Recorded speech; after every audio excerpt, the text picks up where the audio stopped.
తీసుకుంటా చూపెట్టు ఏమన్నా ఫ్రై చేసిన నాలుగు ఇంకొకటి వస్తున్నాయి అవి టేస్ట్ బొక్క కూడా తెలుసా బొక్క ఎక్కడిది అవి చాలా తీసుకురా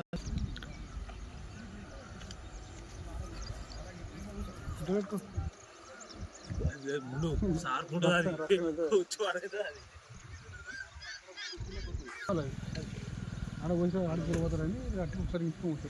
గిన్నె పెట్టి కాంతపురం వస్తారు గిన్నె పెట్టి